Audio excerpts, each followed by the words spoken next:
হাসিনার একটা ভিডিও এবং অডিও বার্তা বের হয়েছে, যেখানে আমরা দেখতে পাচ্ছি যে দাবি করা হচ্ছে যে বাংলাদেশে গত পরশুদিন যে নূর হোসেন দিবস ছিল, সেই নূর হোসেন দিবস উপলক্ষে তারা তাদের যে চলমান স্যাবোটাজ করবার যে ধারাবাহিকতা আছে সেটার অংশ হিসেবে তারা ট্রাম্পের ছবি নিয়ে একটা বিজয় মিছিল করবে নূর হোসেন দিবসে।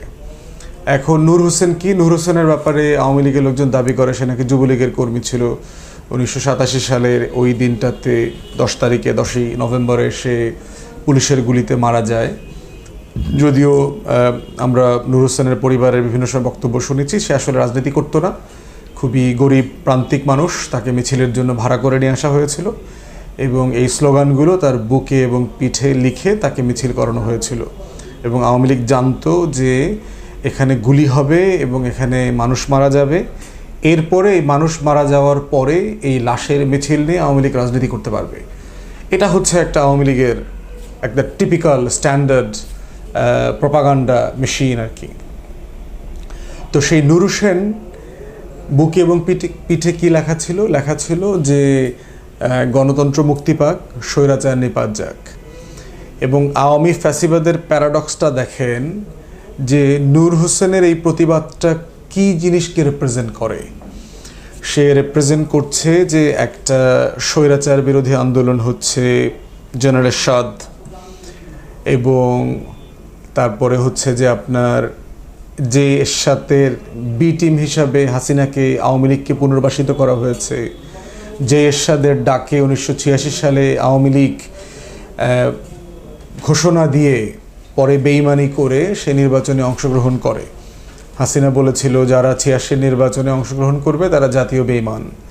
পরবর্তীতে দেখা গেল যে হাসিনা এরশাদ মিলে লং ড্রাইভে গেলেন, পলিটিক্যাল নেগোসিয়েশন করলেন, বস্তায় বস্তায় টাকা লেনদেন হইল, এবং তারপরে হাসিনা নির্বাচনে গেলেন এবং এরশাদকে বৈধতা দিলেন। প্রধান বিরোধী দল হইল 86 সংসদে। তার এক বছর পরে 87-তে তাদের সাপোর্টেড রেজিম, তখন এরশাদের, তার গুলিতে নূর হোসেন মারা গেল।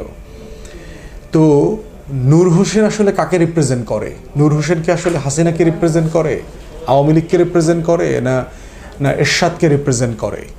সে আসলে একটা স্বৈরাচারী ব্যবস্থাপনাকে রিপ্রেজেন্ট করে। সে আসলে যার বিরুদ্ধে প্রতিবাদটা করেছে। তো সেই যে এরশাদের বিরুদ্ধে যে সে প্রতিবাদটা করেছে, সেই এরশাদের দোসর তো আওয়ামী লীগও ছিল, শেখ হাসিনাও ছিল।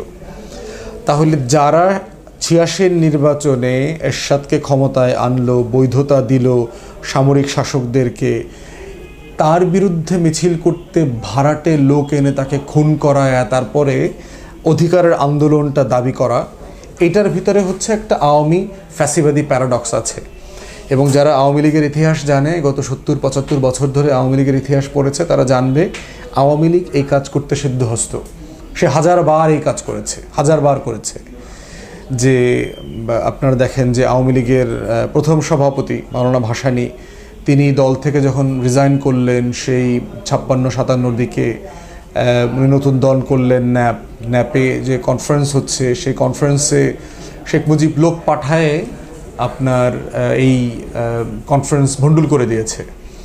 এবং ভণ্ডুল করে দিয়ে সে কিন্তু আবার মাওলানা ভাসানীর সাথে গিয়ে দেখা করে ক্ষমা চাইছে যে তার নেতাকর্মীরা এগুলো বেয়াদবি করছে, তাদের বিরুদ্ধে সে ব্যবস্থা নিবে। এই ধরনের বানরামি এবং বদমাইশি রাজনীতির জনক হচ্ছে আওয়ামী লীগ, এবং এটা আপনি এখনও দেখতে পাচ্ছেন। তো নূর হোসেন দিবসটাকে প্যারাডক্স করে তার যে রাজনীতিটা, সেটা 87 সালেও তার রাজনীতি ছিল, 2024 সালেও বুঝবেন যে নূর হোসেন তো একটা সামরিক তন্ত্র, একটা স্বৈরাচার বিরোধী জায়গা থেকে সে প্রতিবাদ করেছে, মিছিলে গেছে। সে ভাড়াটে হোক আর যুবলীগের কর্মী হোক, যে ফর্মেটই হোক। আওয়ামী লীগ কি আসলে নূর হোসেন দিবস পালন করার অধিকার রাখে কিনা? 16 বছরের ফ্যাসিবাদী শাসনের পরে, গত 16 বছরের শাসনে আওয়ামী লীগ তো এরশাদকে কয়েক হাজার গুণ পেরিয়ে গেছে। তো সেই জায়গাতে আওয়ামী লীগের প্যারাডক্সটা দেখেন যে সে কিভাবে ইস্যুকে দিয়ে রাজনীতি করে এবং এই রাজনীতিটাকে সাধারণ পক্ষে ব্যবহার করার চেষ্টা করে। সেইটা কেন করার চেষ্টা করেছে? কারণ সে তার রাজনৈতিক অধিকার ফিরে পেতে চায়, সে গণতান্ত্রিক ব্যবস্থাপনায় তাকে নিজেকে পুনর্বাসিত দেখতে চায়, এবং যে যে এরশাদ বিরোধী আন্দোলনের মধ্য দিয়ে সে আবার নিজেকে আন্দোলনে এবং রাজনীতি ফিরিয়ে নিয়ে এসছে, সেই জায়গায় সে ফিরে আসতে চায়। কিন্তু বাস্তবতা কি আসলে তাই? 87-তে তো গণ অভ্যুত্থান হয়নি, একটা প্রতিবাদ মিছিল ছিল, কিন্তু 24-এ একটা গণ অভ্যুত্থান হয়ে গেছে। যেই গণ অভ্যুত্থানের পরে গণ অভ্যুত্থানের পরাজিত শক্তি রাজনীতিতে ফিরে আসা অথবা পুনর্বাসিত হবার কোনো সুযোগ থাকে না। তাহলে এইটা হচ্ছে আওয়ামী প্যারাডক্স, যে নিজের দলের কর্মীকে খুন করে সেই লাশের মিছিল নিয়ে অধিকারের লড়াই করা, গণতন্ত্রের লড়াই করা, ভোটের লড়াই করা, এই হচ্ছে আওয়ামী লীগের রাজনীতি। এবং ওই অডিও বক্তব্যে দেখবেন যে সেকেন্ড প্যারাডক্স আছে, সেটা হলো ট্রাম্প প্যারাডক্স। কয়দিন আগে আপনারা দেখেছেন যে আওয়ামী লীগের আমেরিকা কার্ডগুলো কীভাবে প্লে করছে নির্বাচনের আগে এবং অব্যবহিত পরে, যখন আমেরিকা নির্বাচনকে স্বীকৃতি দেয় নাই, দামি নির্বাচন ফ্রি ফেয়ার হয় নাই বলেছে, অথবা এর আগে থেকে যখন আমেরিকানরা ডেলিগেশন আসছিল, প্রেশার দিচ্ছিল, একটা কথা কিন্তু বারবার বলা হচ্ছিল যে আমেরিকানরা সেন্ট মার্টিন চায়, আমি সেন্ট মার্টিন দেই নাই। আমেরিকানরা একসময় গ্যাস রপ্তানি করতে আমাকে বাধ্য করতে চাচ্ছিল ইন্ডিয়াতে, আমি রাজি হই নাই, এই জন্য আমাকে ক্ষমতাচ্যুত করা হয়েছে। আমেরিকানরা বঙ্গোপসাগরে ঘাঁটি করতে চায়, আমেরিকানরা খ্রিস্টান রাষ্ট্র বানাইতে চায় চট্টগ্রাম হিল ট্র্যাক্সের কিছু অংশ নিয়ে। এই বিষয়গুলো নিয়ে কিন্তু সে অনেক ষড়যন্ত্র তত্ত্ব দিয়েছে, হাসিনা নিজে দিয়েছে। আবার দেখেন যে দিল্লিতে যখন সম্মেলন হয়েছে G8-এর এবং G20-র, সেই সম্মেলনে আমরা দেখেছি যে বাইডেনের সাথে গিয়ে যেচে গিয়ে নির্লজ্জভাবে রাষ্ট্রীয় প্রোটোকল ভেঙে নিজের মেয়েকে নিয়ে গিয়ে সেলফি তোলা, আবার সেই সেলফিটাকে বিক্রি করা, ওয়াশিংটনে ডিনারের ছবি তোলা, ডিনারের ছবিতে প্রেসিডেন্ট এবং প্রেসিডেন্টের ওয়াইফের সাথে ছবি তুলে সেগুলো হচ্ছে বিক্রি করবার চেষ্টা করা, এই রাজনীতি কিন্তু আওয়ামী লীগ করেছে। আওয়ামী লীগ আবার এটাও বলেছে যে এই 19 ঘন্টা পাড়ি দিয়ে আমেরিকা যাইতে হবে, গেলাম না প্রয়োজনে আমেরিকাতে, কি যায় আসে আমার, তাতে কিছু যায় আসে? সেই রাষ্ট্রের ব্যাপারে সেই রাষ্ট্রের প্রেসিডেন্ট ইলেক্ট, যিনি এখনও দায়িত্ব নেন নাই, তার কাছে তিনি দাবি করবেন যে বাংলাদেশে রাজনৈতিক অধিকার নাই, আওয়ামী লীগ রাজনীতি করবার, গণতান্ত্রিক পথে ফিরে আসবার অধিকার চাচ্ছে, পাচ্ছে না। তাহলে এটা দেখেন আবার একটা ট্রাম্প প্যারাডক্স। ট্রাম্প প্যারাডক্সের আবার দ্বিতীয় একটা দিক আছে, সেটা হচ্ছে ট্রাম্প কী ধরনের মানুষ, সে আসলে কাকে রিপ্রেজেন্ট করে। সে একটা সেমি ফ্যাসিস্ট এবং একটা ক্যাওটিক টাইপের লোক, যার নিজের কোনো স্বপ্ন, দেশকে নিয়ে, রাষ্ট্রকে নিয়ে কিছুই নাই। তার একমাত্র বিষয় হলো সেলফ, আমিত্ব, তার myself, I, me, only me kind of things. তো এই ধরনের একটা ব্যক্তি, যিনি মুসলিম বিদ্বেষী, যিনি ইমিগ্রেন্ট বিদ্বেষী, যিনি মাইনরিটি বিদ্বেষী, যিনি যা কিছু বিদ্বেষ আছে, সব ধরনের বিদ্বেষকে ধারণ করে হচ্ছে ট্রাম্প, এরকম একটা ক্যারেক্টার। তো এরকম একটা ট্রাম্প ক্যারেক্টারের কাছে তিনি অধিকারের জন্য ছবি পাঠাবেন, যেখানে ট্রাম্পের ছবি নিয়ে মিছিল করা শুরু করলে পরে এখানে পুলিশ মারধর করবে, সেগুলোর ভিডিও করে রাখতে হবে, এগুলো আবার আমি ট্রাম্পের কাছে পাঠিয়ে দেব। তাহলে যেই আমেরিকাকে আপনি ডিসকার্ড করলেন, যে আমেরিকার লিডারশিপকে আপনি ছোট করলেন, সেই আমেরিকার কাছে আপনি আবার এখন পাও ধরছেন। আপনার ছেলে আবার লবিস্ট অ্যাপয়েন্ট করেছে, $2 লক্ষ অ্যাডভান্স পে করে ফেলেছে। আপনি ইন্ডিয়ান লবিস্টদেরকে দিয়ে, ইন্ডিয়ান যে ডায়াসপোরা আছে বিজনেসম্যানদেরকে দিয়ে টুইট কিনেছেন ট্রাম্পের কাছ থেকে, সেটা দিয়ে আবার বাংলাদেশে মাইনরিটিরা ইন্ডিয়ান প্রপাগান্ডা মেশিন খুব অ্যাক্টিভ হয়ে গেছে। টুইট তো আগেও কিনেছিলেন। ট্রাম্পের কাছে গিয়ে তো প্রিয়া সাহা অভিযোগ করেছিল না যে বাংলাদেশে 3.5 কোটি মাইনরিটি প্রচণ্ড নির্যাতিত, প্রসিকিউশনের মধ্যে আছে, এটা সেটা। ট্রাম্প তো বাংলাদেশ কোথায় সেটাই সে জানতো না তখন। তো এইরকম একটা লোকের কাছে সাহায্য চাওয়া গণতন্ত্রের জন্য, অধিকারের জন্য, এর থেকে paradox, paranoia kind of things আর কিছু হতে পারে না। এরপরে দেখেন যে আওয়ামী লীগের প্যারাডক্স কি, সেটা হচ্ছে যে এই যে কয়দিন পর পরে হাসিনার বক্তব্য যেটা লিক হয়, অডিও বক্তব্য, এই বক্তব্যের ভিতরে তার ভিতরে কিন্তু কোনো রিগ্রেট নাই আওয়ামী লীগ এবং তার পুরো নেতাকর্মীদের মধ্যে। তো যে মানুষ, যেই দল ফ্যাসিবাদ কায়েম করেছে, ভোটের অধিকার, গণতন্ত্রের অধিকার নষ্ট করেছে, তিনি 2000 মানুষকে মেরে হত্যা করবার পরে 24-25 হাজার মানুষকে আহত করে, কয়েক হাজার মানুষকে প্রতিবন্ধী করে দিয়ে ন্যূনতম অনুশোচনা বোধ করছেন না। তিনি আবার গণতন্ত্রের অধিকার ফিরে পেতে যাচ্ছেন। তিনি আবার যে অধিকার থেকে তিনি মানুষকে বঞ্চিত করেছেন সেই অধিকারগুলো উনি আবার ফিরে পেতে চাচ্ছেন। তিনি আবার ৭১ সালের গণহত্যার নাটকীয় মামলা টামলাগুলো তিনি করেছেন। তিনি এই নাটক করেছেন, কিন্তু তিনি আবার নিজের নাটকটা কিন্তু জেনুইনলি করেছেন। ৭১-এর বিচারটা হয়েছে নাটকের মঞ্চে, কিন্তু ২০২৪ সালের ঘটনাটা কিন্তু জেনুইন ঘটনা ঘটেছে।